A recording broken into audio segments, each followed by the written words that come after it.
You're nobody. That's what my daughter said in front of her friends. My birthday cake sat untouched. 10 candles, one for every year I raised her, flickered like they were too ashamed to shine. You fix toilets. You think that makes you a man? She scoffed, her voice sharp, rehearsed. Mom's new boyfriend owns 3 restaurants. Laughter, not just hers. My wife's too. Well, it's time you know the truth, she added, wine sloshing in her glass like it couldn't wait to be spilled. You were always just temporary. I didn't flinch. Didn't ask why. Didn't beg. Just stood, walked to our bedroom, packed a single duffel bag. 30 minutes later, I was on the highway. The phone started buzzing at mile 10, 29 missed calls, and I hadn't even started. I met Claire when I was 23. She was the dreamer. I was the fixer. That's how we worked. I built the life she imagined. I laid tile while she decorated kitchens we barely afforded. I skipped nights out, worked double shifts, and fixed other people's toilets to keep our lights on. When Ava was born, I held her before the nurses even cleaned her off. My hands were calloused, but I held her like glass. I thought love meant providing. I didn't know they'd measure me by my silence, my absence, my unglamorous hands. At first, Claire was proud of me, called me her man. Somewhere along the way, she stopped saying our future and started saying my needs. Late nights became frequent. Restaurant receipts she forgot to throw away. Ava started mimicking her mother's sighs. That's how I knew. Betrayal doesn't always scream. Sometimes it just echoes. The clues weren't dramatic. A second phone hidden in her purse. I found it when I was looking for allergy meds. Messages from Colin. Reservations for 2. Pictures. His arm. Her dress. Their smiles. I didn't confront her. That's not who I am. I watched. Waited. Memorized. She thought I was dumb because I didn't speak much. But silence is sharper than a scream. It listens. It remembers. And Ava, she was slipping too. Daddy became David. Eye rolls replaced hugs. She mimicked the man she had never met and spat on the one who raised her. I didn't cry. Didn't break. I just decided, if I was temporary, then I'd leave a permanent mark. I moved in with my brother 2 towns over. Used the distance to breathe, but not to forget. Revenge is like plumbing. It's all about pressure and timing. First, I called in favors. I'd fixed pipes for judges, cops, business owners. People owe you when their lives flood at 2 a.m. I asked quietly. No questions, just yeses. Next, I traced Colin.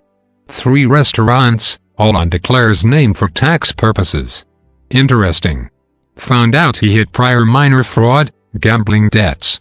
He was smart, but not clean. Claire didn't know. I did. Then came the recordings. I had installed cameras before, home security. But this time, I planted them differently, hidden in a smoke detector, a vent, a light bulb. Watched them, in my old house, in my bed. Heard them talk about how dumb I was. About bank accounts.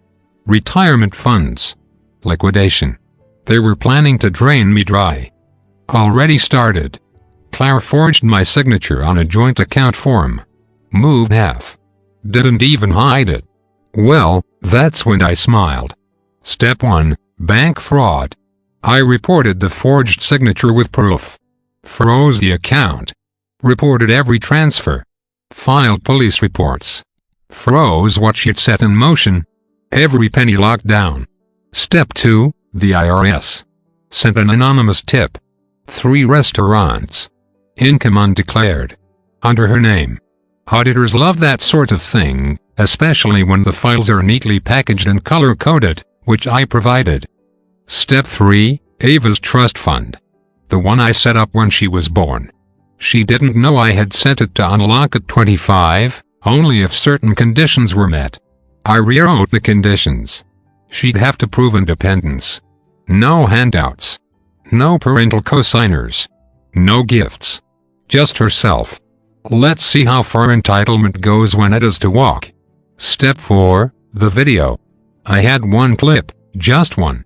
Claire and Colin, talking about ruining the idiot. I uploaded it unlisted and sent it to Claire's employer, a respected design firm with values. Her job disappeared in 2 days. The final nail, the dinner. I asked to meet, acting broken. Told them I'd sign anything if we had one last meal as adults. They agreed. We sat at Colin's fancy restaurant. Claire wore a red dress. She always wore red when she thought she'd won. I slid an envelope across the table. Inside, copies of everything. Account statements. IRS letters. Video stills. Colin paled. Claire's hands shook. I leaned in, calm, cold. You were right, I said. I fixed things. Including you. Colin tried to talk. Claire reached for my hand. I pulled back. Stood up. Tipped the waiter. You'll want to check your kitchen staff, Colin. One of them's wearing a wire. Say hi to the health department. I walked out. Their voices didn't follow. Only the silence. My silence. The kind that buries. They tried to erase me. Rewrite the story without the man who built it. But I don't vanish. I rebuild. Ava called, eventually. Left a message. Apologies. Regret. Maybe real. Maybe not. I didn't call back. Betrayal is an art. But so is revenge. And I don't fix toilets anymore. I fix legacies.